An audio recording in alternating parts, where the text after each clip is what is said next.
Sydney आतंकी हमले से जुड़ी इस वक्त की बड़ी जानकारी आपको दे दें। सिडनी आतंकी हमले में मरने वालों का जो आंकड़ा है वो बढ़ गया है। आतंकी हमले में अब तक 16 लोगों की मौत हो गई है और इस हमले में 40 लोग गंभीर रूप से घायल बताए जा रहे हैं। हमला करने वाले दोनों आतंकियों की पहचान हो गई है। नवीद अकरम और उसके पिता पर हमले का आरोप है और उसको आतंकी हमला घोषित कर दिया गया था ऑस्ट्रेलिया की सरकार की तरफ से और तब से इसकी जांच आतंकी हमले के एंगल से की जा रही है। हालांकि ये बेहद दुखद खबर, आतंकी हमले मरने वालों का आंकड़ा बढ़ गया है। आतंकी हमले में अब तक 16 लोगों की मौत हो गई है। बता दें कि यहाँ पर जो यहूदी हैं वो हनुका का त्योहार मना रहे थे, जश्न मना रहे थे और अचानक से यहाँ पर लोग पहुंचते हैं बंदूकधारी और फिर अंधाधुंध फायरिंग करना शुरू कर देते हैं। अब तक 16 लोगों की मौत की जानकारी है। 40 से ज्यादा लोग घायल बताए जा रहे हैं, गंभीर रूप से घायल है, जिनका अस्पताल में इलाज चल रहा है। हालांकि हमला करने वाले दोनों आतंकवादियों की पहचान कर ली गई है। नवीद अकरम और उसके पिता पर हमले का आरोप है। साथ ही ऑस्ट्रेलिया सरकार की तरफ से यह कह दिया गया है कि बख्शा नहीं जाएगा, कड़ी कार्रवाई की जाएगी और ये बिल्कुल भी बर्दाश्त नहीं किया जाएगा कि इस प्रकार से आतंकी हमले सिडनी में या फिर ऑस्ट्रेलिया में कहीं पर भी हों। तो देखिए, सिडनी हमले से जुड़ी एक और बड़ी खबर आपको बता दें। सिडनी आतंकी हमले का पाकिस्तान कनेक्शन सामने आया है। हमले का एक आरोपी नवीद अकरम पाकिस्तान का रहने वाला बताया जा रहा है। इस्लामाबाद की एक यूनिवर्सिटी में उसने पढ़ाई की थी। सिडनी के अल मुराद इंस्टीट्यूट से इस्लाम की पढ़ाई की। पाकिस्तान हालांकि हर बार इस बात को कहता है, लेकिन उसके ऊपर हर बार ये आरोप लगाए जाते हैं कि वो लगातार आतंकवादियों का पनाहगार बना हुआ है। लेकिन अब देखिए, सिडनी में जो आतंकी हमला हुआ है उसका जो आरोपी है नवीद अकरम, वो पाकिस्तान का रहने वाला बताया जा रहा है। इस्लामाबाद की एक यूनिवर्सिटी में उसने पढ़ाई की और सिडनी के अल मुराद इंस्टीट्यूट से इस्लाम की वो पढ़ाई कर रहा था और इसी बीच उसने इस हमले को अंजाम दिया। आरोप नवीद अकरम और उसके पिता पर है। देखिए, ऑस्ट्रेलिया के सिडनी में बोंडाई बीच पर हुए आतंकवादी हमले की भारत, इटली, अमेरिका, फ्रांस सहित पूरी दुनिया के कई देशों ने यहां पर कड़ी निंदा की है। तो वहीं इस घटना में अब पाकिस्तान का कनेक्शन सामने आया है। जिस आतंकी नवीद अकरम ने अपने पिता के साथ मिलकर लोगों पर फायरिंग की, वो पाकिस्तान मूल का रहने वाला है। इस्लामाबाद की एक यूनिवर्सिटी में उसने पढ़ाई की है और इसके अलावा नवीद अकरम ने सिडनी के अल मुराद इंस्टीट्यूट से भी इस्लाम की पढ़ाई की है। अभी वो ऑस्ट्रेलिया के बोनरिग इलाके में अपने पिता के साथ रह रहा था और जब बीच पर यहां पर जश्न मनाया जा रहा था, उसी समय यह आतंकवादी हमला किया गया। क्रिसमस से पहले ऑस्ट्रेलिया के सिडनी में बड़ा आतंकी हमला हुआ है। सिडनी स्थित बोंडाई बीच पर यहूदियों को निशाना बनाकर हमलावरों ने यह गोलीबारी की है, जिसमें 16 लोगों की मौत, 40 लोग घायल हो गए। दिल दहला देने वाली यह घटना भारतीय समय के अनुसार दोपहर करीब 1 बजे की है। जैसे ही गोलाबारी शुरू हुई, बोंडी बीच पर मौजूद सैलानी घबराकर भागने लगे। किसी को समझ नहीं आया कि अचानक हुआ क्या।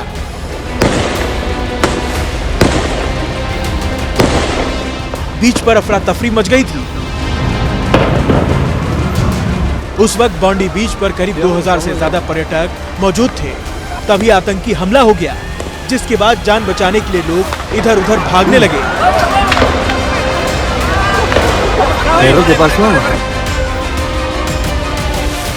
कुछ हमलावर सड़क पर बने फुट ओवर ब्रिज से निशाना बना रहे थे।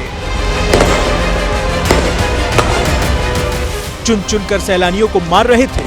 अत्याधुनिक हथियार से अंधाधुंध फायरिंग कर रहे थे। ऐसा लग रहा था मानो सैकड़ों लोगों को मारने की तैयारी से आए हों। आतंकियों ने 2000 लोगों पर करीब 50 राउंड से ज्यादा गोलियां चलाईं और कई लोगों की जान ले ली।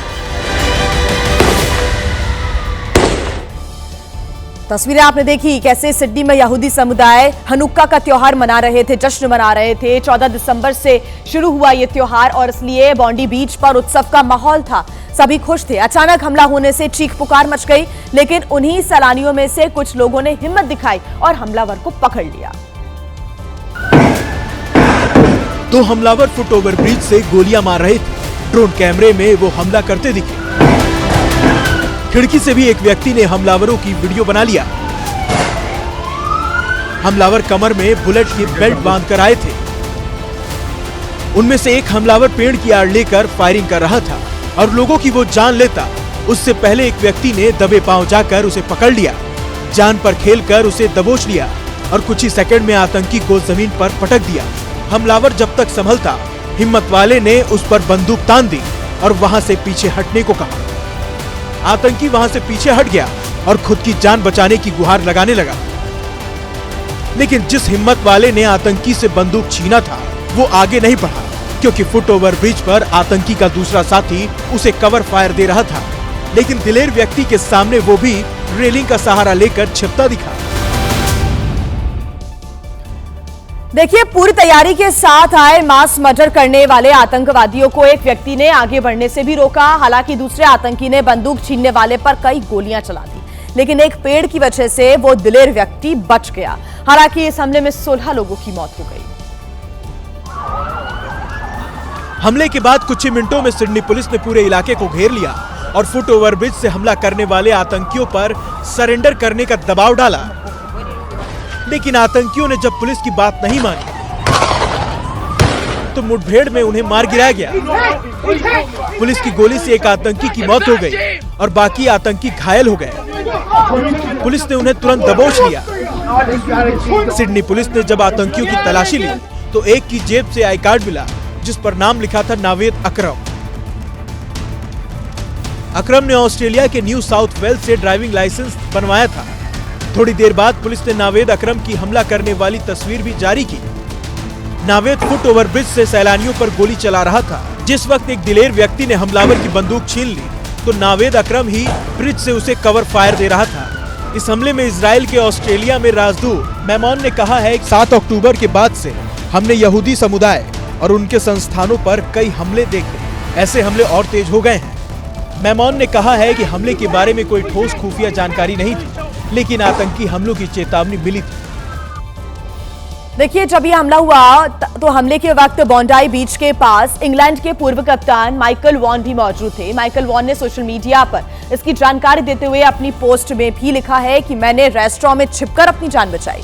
बॉन्डाई बीच में एक रेस्टोरेंट में छिपना अपने आप में एक भयावह अनुभव था। अब पूरी तरह से मैं सुरक्षित हूं। उन्होंने ये जानकारी साझा की और साथ ही उन्होंने अपने सोशल मीडिया पोस्ट में लिखा है कि इमरजेंसी सेवा देने वाले और उस शख्स को शुक्रिया जिसने उस आतंकी से लोहा लिया, उससे लड़ाई की, उससे बंदूक छीनने की कोशिश की। तो देखिए, सिडनी से आतंकी हमले का एक नया वीडियो आ गया है सामने, जिसमें आतंकी नावेद अकरम लगातार फायरिंग करता हुआ नजर आ रहा है। शुरुआत में दोनों आतंकी एक साथ थे। इन तस्वीरों को जरा देखिए, ये वीडियो आया है सामने।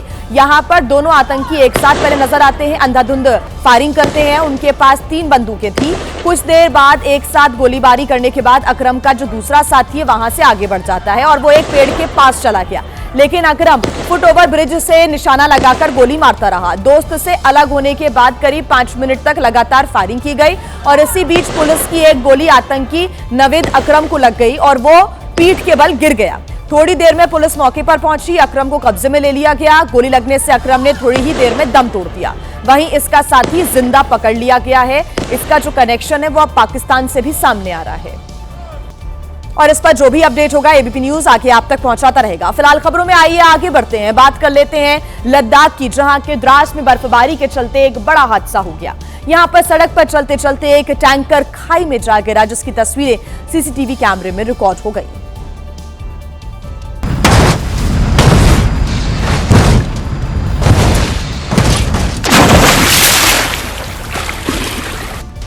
टैंकर पहले लेफ्ट साइड में झुका और फिर सड़क पर पलटने के बाद सीधे नदी में गिर गया। यह पेट्रोल टैंकर इस वजह से अनियंत्रित हुआ क्योंकि सड़क पर बर्फ जमा थी। टैंकर चला रहा ड्राइवर कंट्रोल नहीं कर पाया और यह हादसा हो गया। द्रास वॉर मेमोरियल के पास सड़क पर बर्फ आ गई है, जिसके चलते गाड़ियां फिसलती रहती हैं। हालांकि गनीमत की बात यह रही कि हादसे में टैंकर ड्राइवर की जान बच गई। उत्तराखंड के मुख्यमंत्री पुष्कर सिंह धामी की पहचान अब केवल देवभूमि तक सीमित नहीं रह गई है। उनके नेतृत्व, उनकी क्षमता, निर्णायक फैसले और सुशासन की कार्यशैली की गूंज अब उत्तर भारत से निकलकर दक्षिण भारत तक सुनाई देने लगी है। जी हां, आंध्र प्रदेश के मदनपल्ली से लेकर तिरुपति तक जिस तरह सीएम धामी का स्वागत किया गया, उनसे मुलाकातें हुई हैं, उससे यह साफ हो गया है कि तेजी के साथ एक प्रभावशाली राष्ट्रीय नेता के रूप में वो उभर रहे हैं। आंध्र प्रदेश में आयोजित अटल मोदी सुशासन यात्रा में सीएम धामी ने हिस्सा लिया। उन्होंने एक जनसभा को संबोधित किया, जबकि तिरुपति में आयोजित भव्य रोड शो भी उन्होंने किया। सीएम धामी की पहचान एक ऐसे नेता के रूप में बन चुकी है जो केवल घोषणाओं तक अब सीमित नहीं रहती, बल्कि कठिन और साहसिक निर्णय लेकर उन्हें धरातल पर उतारते हैं। वो अपराध के खिलाफ जीरो टॉलरेंस की नीति, नकल विरोधी कानून, समान नागरिक संहिता जैसे बड़े फैसलों ने उन्हें देश भर में एक अलग पहचान दिलाई है और यही कारण है कि कई राज्यों में उनके कार्यों को सुशासन के मॉडल के रूप में देखा जा रहा है। और देखिए, कल हमने आपको एबीपी रिपोर्ट में यह बताया था कि दिल्ली में वायु प्रदूषण कितने खतरनाक स्तर पर पहुंच चुका है और इसके चलते दिल्ली में ग्रैब 3 की जो पाबंदियां हैं वो लागू कर दी गई थी और ग्रैब 4 की पाबंदियों को भी लागू कर दिया गया था। लेकिन स्थिति अब और भी ज्यादा खतरनाक होती जा रही है क्योंकि दिल्ली एनसीआर में प्रदूषण इतना ज्यादा बढ़ गया है कि ग्रैब 4 की पाबंदियां यहां पर लागू कर दी गई हैं। ग्रैब 4 की पाबंदियों के तहत अब दिल्ली में ट्रक, लोडर समेत अन्य भारी गाड़ियों को प्रवेश करने की इजाजत नहीं है।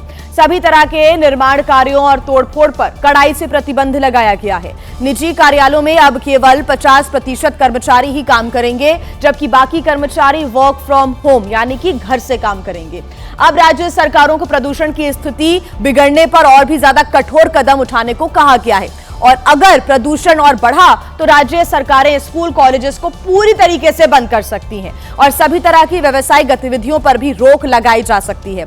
इसके अलावा अगर हालात तब भी ठीक नहीं होते, नहीं सुधरते हैं तो दिल्ली में गाड़ियों के लिए ऑड इवन नियम भी लागू किया जा सकता है। तो दिल्ली में लगातार जो वायु की गुणवत्ता है वो खराब होती जा रही है। दिल्ली एनसीआर में वायु प्रदूषण ने लोगों की मुश्किलों को बढ़ाकर रख दिया है और एक बड़ा अपडेट आपको हम दे दें, जो एयर क्वालिटी इंडेक्स है वो इस वक्त सीवियर कंडीशन में हजार्डस मोड में पहुंच चुका है और कई स्थानों पर 500 के करीब पहुंच गया है और कई जगह तो AQI 500 को भी पार कर गया। रोहिणी और अगर हम वजीरपुर की बात करें तो AQI 500 के करीब। गाजियाबाद, नोएडा में भी गंभीर स्तर पर है वायु प्रदूषण की वजह से हाइब्रिड मोड में स्कूल चलेंगे, यानी कि 50% बच्चे स्कूल और 50% घर से ही पढ़ाई करेंगे। ऑनलाइन मोड में पढ़ाई होगी और हाइब्रिड स्थिति में ही ये स्कूल चलाए जाएंगे। ये 3 तस्वीरें आप देख रहे हैं, दिल्ली नोएडा की तस्वीरें आपके सामने, कैसे सुबह सुबह धुंध की सफेद चादर से पूरा जो शहर है वो पटा पड़ा हुआ है। गाजियाबाद की भी तस्वीरें आप देख रहे हैं। दूर तक जो बिल्डिंग्स हैं उनको देख पाना बेहद मुश्किल क्योंकि विजिबिलिटी अब कम हो गई है। लोग अपनी पार्किंग लाइट्स चलाकर, फॉग लाइट्स चलाकर सड़कों पर चल रहे हैं और गाड़ियों की रफ्तार भी काफी धीमी होती जा रही है। विजिबिलिटी कम है और दूसरी तरफ एक परेशानी और ये कि सांस लेने में लगातार दिल्ली एनसीआर वालों को परेशानी हो रही है। बच्चे, बुजुर्ग सबसे ज्यादा इससे प्रभावित हैं। देखिए, वायु प्रदूषण की वजह से गाजियाबाद, नोएडा के स्कूल्स बंद करने का जो फैसला है वो लिया गया है। नर्सरी से लेकर कक्षा 5वीं तक के स्कूल्स बंद रहेंगे। बढ़ते प्रदूषण को देखते हुए बड़ा फैसला लिया गया। नोएडा और ग्रेटर नोएडा की हवा काफी ज्यादा जहरीली हो चुकी है। नोएडा, ग्रेटर नोएडा में AQI 500 के पार पहुंच गया है। नियमों का उल्लंघन करने पर सख्त कार्रवाई की जाएगी और इसी वजह से यह बड़ा फैसला लिया गया है। AQI 500 के पार पहुंच गया है नोएडा और ग्रेटर नोएडा में। इसी वजह से 5वीं तक के जो स्कूल्स हैं उनको बंद करने का फैसला लिया गया है। आपको बता दें कि नोएडा में, ग्रेटर नोएडा में बहुत ज्यादा हालात खराब हैं और स्थिति बेहद यहां से बद से बदतर होती जा रही है। आगे ऐसे ही हालात अगर बने रहे तो ये बच्चों के लिए, बुजुर्गों के लिए और भी ज्यादा खतरनाक साबित हो सकता है क्योंकि लगातार फेफड़ों में जो लगातार दिक्कतें हैं, फेफड़ों से जुड़ी हुई, सांस से जुड़ी हुई, हृदय रोग से जुड़ी हुई जो परेशानियां हैं वो लगातार लोगों को यहां पर इस पॉल्यूशन के कारण आ रही हैं। से निपटने के लिए कठोर कदम उठा रही है, लेकिन ठंड के साथ साथ प्रदूषण बढ़ते ही जा रहा है। रविवार को दिल्ली में AQI सबसे खतरनाक स्तर पर पहुंच गया। दिल्ली के जहांगीरपुरी में AQI 496 दर्ज किया गया, तो वहीं आनंद विहार में एयर क्वालिटी इंडेक्स 490 रहा। चांदनी चौक का AQI 482 दर्ज किया गया, तो वहीं इंदिरा गांधी इंटरनेशनल एयरपोर्ट के पास AQI 400 रहा। नेहरू नगर में AQI 464 दर्ज किया गया। वहीं रोहिणी का एयर क्वालिटी इंडेक्स 492 दर्ज किया गया। दिल्ली के इंडिया गेट, कनॉट प्लेस और अक्षरधाम मेट्रो स्टेशन के पास तो आसमान में प्रदूषण की मोटी चादर छाई रही। प्रदूषण इतना ज्यादा था कि सड़कों पर गाड़ियां रेंगती नजर आईं, जबकि मॉर्निंग वॉक पर आए लोगों को सांस लेने में दिक्कत आई तो उन्होंने दिल्ली सरकार के ऊपर जमकर अपनी भड़ास निकाली। मतलब गवर्नमेंट को कुछ करना चाहिए सही में, इस बार तो हद ही हो गया है, काफी ज्यादा पोल्यूशन हो रहा है। कोई सेफ्टी मेजर्स नहीं ले रहे हो, ये उनके सिर्फ अपने जेब भरने के तरीके हैं। इससे कोई पॉल्यूशन कम नहीं होगा ऐसे ग्रैब 4 लगाने से या ग्रैब 3 लगाने से। दिल्ली के अलावा नोएडा, गाजियाबाद में भी प्रदूषण का खतरनाक स्तर देखा गया। देखिए, दिल्ली में ग्रैब 4 की जो पाबंदियां उनको लागू कर दिया गया है, इन पाबंदियों के लागू होने के साथ ही दिल्ली की सियासत भी एक बार फिर से गर्मा गई है। दरअसल दिल्ली कांग्रेस अध्यक्ष देवेंद्र यादव ने आरोप लगाया कि दिल्ली में कांग्रेस की वोट छोड़ गद्दी छोड़ रैली होने वाली थी और इसलिए इन पाबंदियों को लागू किया गया। ग्रैब 3 और ग्रैब 4 चंद घंटों के अंदर लगाना ये जरूर दर्शाता है कि ये सरकार जो है इस महारैली से भी डरते हुए ग्रैब 4 लगाने का काम कर रही है, ताकि बसें जो हैं वो समय पर नहीं पहुंच सके, उनको रोक दिया जाए। देखिए, यहाँ पर एक मुसीबत और शुरू हो चुकी है, क्योंकि कोहरा जैसे जैसे अब बढ़ता जा रहा है, हादसों की शुरुआत भी होती जा रही है। शनिवार को बुलंदशहर, ग्रेटर नोएडा, अमरोहा की बात करें, यहाँ पर दर्दनाक सड़क हादसे हुए और घने कोहरे की वजह से रेवाड़ी और ग्रेटर नोएडा में एक बार फिर से कई गाड़ियों की टक्कर हो गई। सबसे भयानक हादसा हरियाणा के रेवाड़ी में हुआ। नेशनल हाईवे 352 पर कोहरे की वजह से 4 बसों में जोरदार भिड़ंत हो गई। टक्कर इतनी भयानक थी कि किसी बस का अगला हिस्सा क्षतिग्रस्त हो गया, किसी बस का कांच चकनाचूर हो गया। बताया गया कि कोहरे की वजह से सड़क नहीं दिख रही थी, इसलिए 3 से 4 बसों ने एक दूसरे को टक्कर मारी, जिसमें कई लोग घायल हो गए। यूपी के ग्रेटर नोएडा में तो दूसरे दिन भी कोहरे का कोहराम जारी रहा। दादरी जीटी रोड पर आधा दर्जन से ज्यादा गाड़ियां एक दूसरे से टकराईं, जिसकी वजह से गाड़ियों के परखच्चे उड़ गए और कई लोगों को गंभीर चोट आई। वहीं हरियाणा के चरखी दादरी में कोहरे की वजह से स्कूल्स और रोडवेज बस में टक्कर हो गई। इस भीषण हादसे में कई स्कूली बच्चे घायल हो गए, तो वहीं 11वीं में पढ़ने वाली एक छात्रा की मौत हो गई। आमने सामने हुई ये टक्कर इतनी जबरदस्त थी कि स्कूल बस के परखच्चे उड़ गए। बस की हालत देखकर समझा जा सकता है कि हादसे के दौरान मंजर क्या रहा होगा। इस हादसे में निजी स्कूल की 11वीं क्लास की छात्रा की मौत हो गई, जबकि 20 स्कूली छात्राओं के अलावा स्कूल टीचर और दोनों बसों के ड्राइवर भी घायल हो गए। आज सुबह दादरी के आर्यन स्कूल की 4 बसें झज्जर के प्रतापगढ़ फॉर्म पर टूर के लिए निकली थी। कोहरे के चलते बिरोहर रोड के पास बस की सीधी टक्कर रोडवेज बस से हो गई। तो ये तस्वीरें आपने देखी कैसे सोनीपत में कोहरे की वजह से बड़ा हादसा हुआ। वहां की भी तस्वीरें क्योंकि सामने आई है कि एमपी एक्सप्रेसवे की बात करें तो यहां पर घने कोहरे की वजह से कई गाड़ियां आपस में टकरा गई और उन गाड़ियों में सवार लोग गंभीर रूप से घायल हो गए। देखिए तस्वीरें।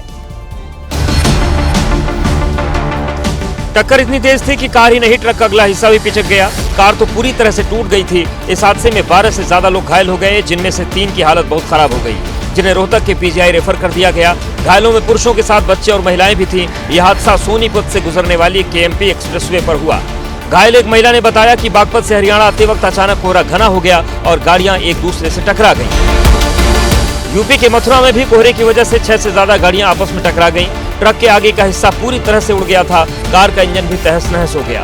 इस हादसे के बाद कई लोग गाड़ियों में फंस गए थे, जिन्हें निकालने के लिए काफी मशक्कत करनी पड़ी। घायल को कार से निकालने के बाद स्थानीय लोगों ने उन्हें अस्पताल में भर्ती कराया।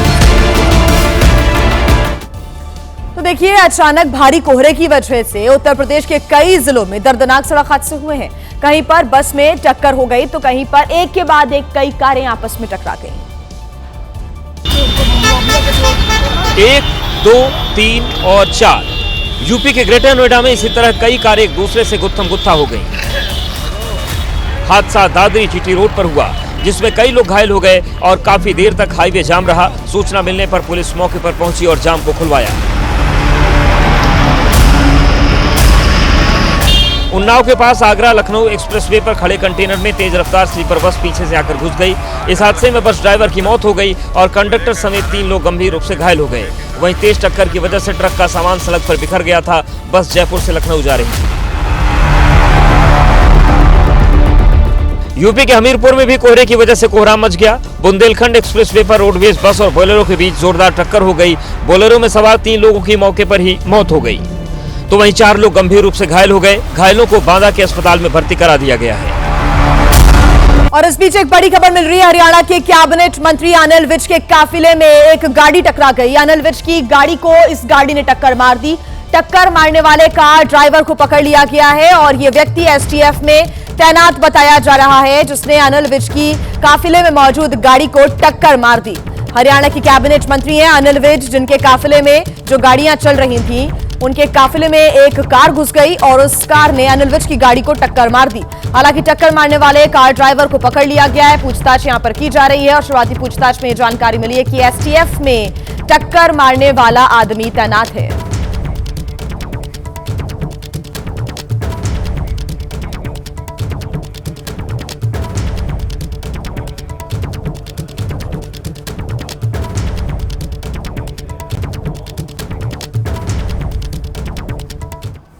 देखिए, कांग्रेस ने राजधानी दिल्ली के रामलीला मैदान में वोट चोर गद्दी छोड़ नाम से एक बड़ी रैली का आयोजन किया। कांग्रेस के बड़े नेताओं ने एक बार फिर से यह आरोप लगाया कि देश में जो मोदी सरकार चल रही है वो जनता के वोट से नहीं बल्कि वोट चोरी के जरिए बनी हुई है। मंच के आगे करीब 5.5 करोड़ कॉपी रखी गई थी, जिसमें आम लोगों से वोटर चोरी के मुद्दे पर हस्ताक्षर कराए गए थे। प्रियंका जब संबोधन के लिए मंच पर पहुंची तो सबसे पहले वोट चोरी का नारा उछाला।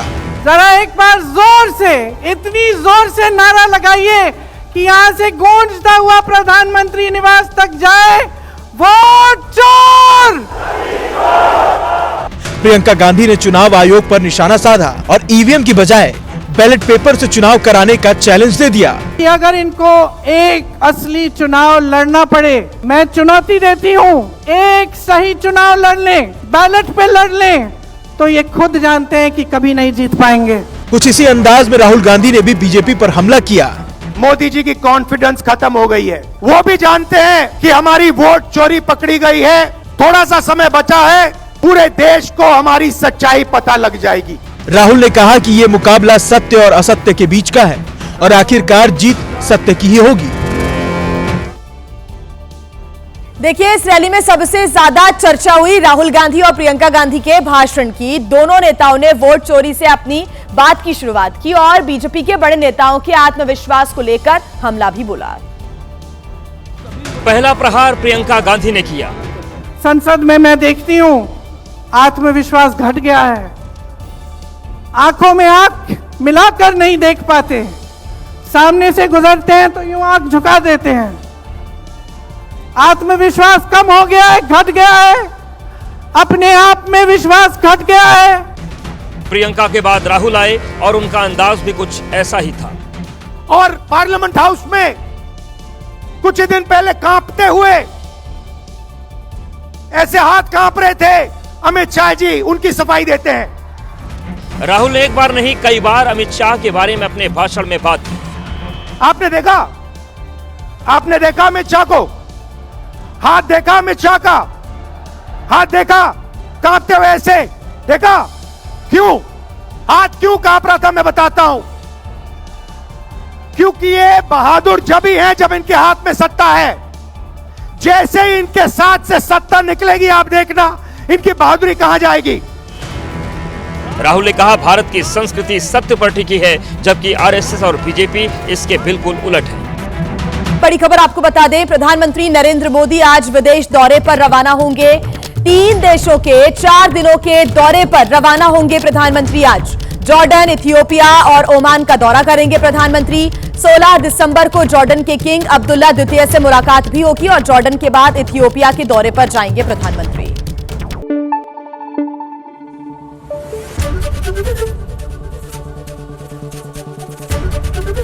एबीपी न्यूज आपको रखे आगे।